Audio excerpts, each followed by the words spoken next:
Greetings everyone. நம்ம டெய்லியும் competitive exam point of வியூல ஹிந்தி நியூஸ் பேப்பர் பார்க்குறோம். இன்னைக்கு என்ன இம்பார்ட்டன்ட் ஆர்டிகல்ஸ் இருக்குது அப்படிங்கிறத பார்ப்போம்.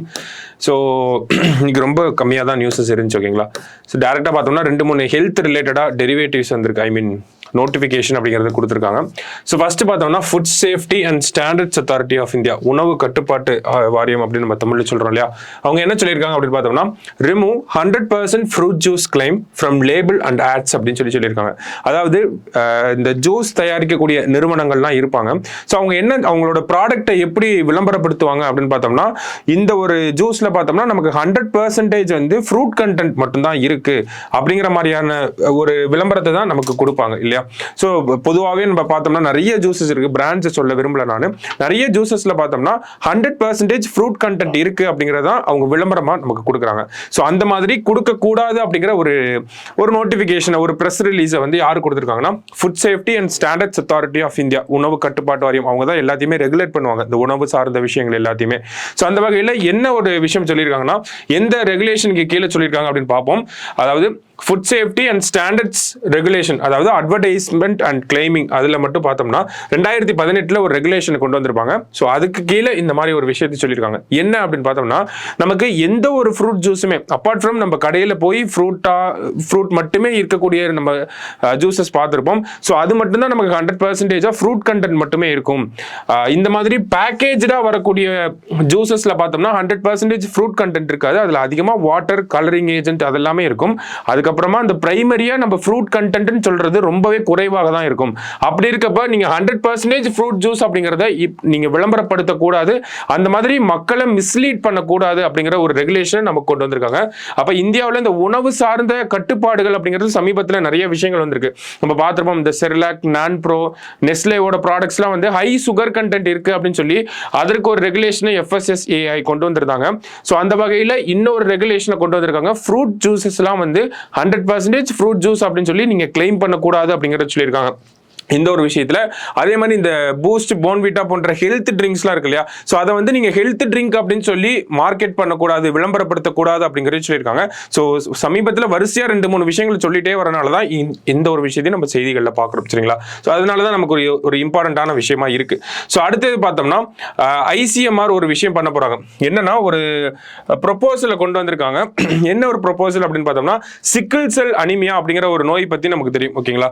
ஸோ இந்த சிக்கிள் செல் அனிமியா அப்படிங்கிறது இந்தியாவில் ரொம்ப அதிகமான பரவல் அப்படிங்கிறது இருக்கு. சவுத் ஏஷியாலே பார்த்தோம்னா இந்தியாவில் தான் highest prevalence of sickle cell anaemia அப்படிங்கிறது இருக்கு. இந்த சிக்கிள் செல் அனிமியாவுக்கு மருந்துகள் அப்படின்னு பார்த்தோம்னா ஹைட்ராக்சி யூரியா அப்படின்னு சொல்லுவாங்க, ஓகேங்களா. ஸோ இந்த ஹைட்ராக்சி யூரியா அப்படிங்கிற மருந்து தான் சிக்கிள் செல் அனிமியாவை குணப்படுத்தக்கூடிய மருந்தா, அது ப்ரூவான ஒரு விஷயம் தான், சரிங்களா. ஸோ இந்த ஹைட்ராக்சி யூரியா அப்படிங்கிறது ஹை டோசேஜில் தான் இந்தியாவில் அவைலபிளாக இருக்கு, ஓகேங்களா. ஸோ ஹை டோசேஜில் இருக்கக்கூடிய இந்த ஹைட்ராக்சி யூரியாவை ICMR, Indian council of medical research வந்து ஒரு ப்ரொபோசலை வந்து கொடுத்துருக்காங்க. என்ன ஒரு ப்ரொபோசல் அப்படின்னு பார்த்தோம்னா, மருந்து தயாரிக்கக்கூடிய நிறுவனங்களை வந்து அவங்க கிட்ட இருந்து அப்ளிகேஷன்ஸை இன்வைட் பண்ணியிருக்காங்க. எதுக்காகனா, ICMRம் அந்த மருந்து தயாரிக்கக்கூடிய நிறுவனமும் சேர்ந்து ஹை டோசேஜில் இருக்கக்கூடிய இந்த ஹைட்ராக்சி யூரியா அப்படிங்கிற விஷயத்தை லோ டோசேஜில் மக்களுக்கு கொடுக்கறதுக்காக இந்த ஒரு விஷயத்தை பண்றாங்க.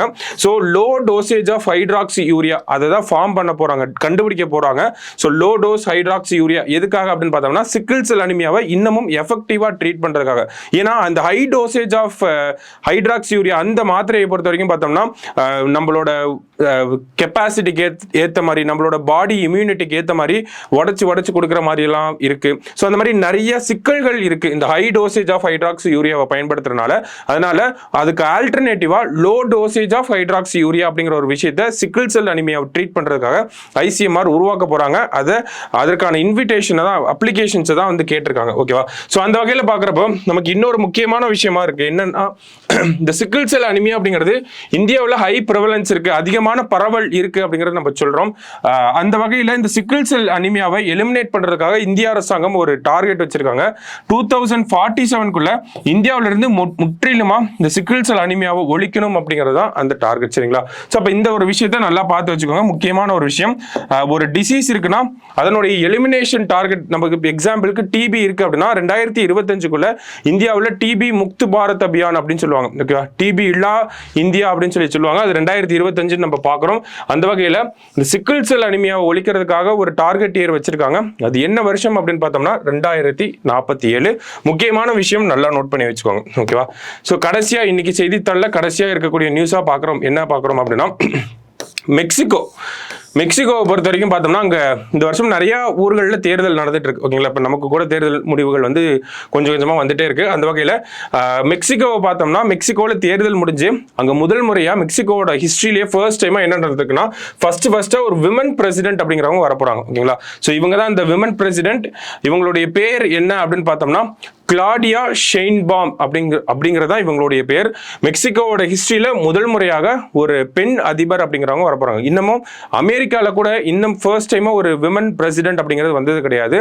ஆனால் மெக்சிகோவில் வரப்போறாங்க. யாரு அப்படின்னு பார்த்தோம்னா கிளாடியா ஷெயின்பாம் அப்படிங்கிறவங்க. சரிங்களா? ஸோ அது ஃபர்ஸ்ட் டைமா வரனால நமக்கு இம்பார்ட்டண்டா இருக்கு. ஸோ இதையும் நோட் பண்ணி வச்சுக்கோங்க. ஸோ இன்னைக்கு நியூஸ் பேப்பர்ல இதெல்லாம் இம்பார்ட்டண்டா இருந்துச்சு. ஸோ நாளைக்கு நியூஸ் பேப்பர்ல மீட் பண்ணலாம். தேங்க்யூ.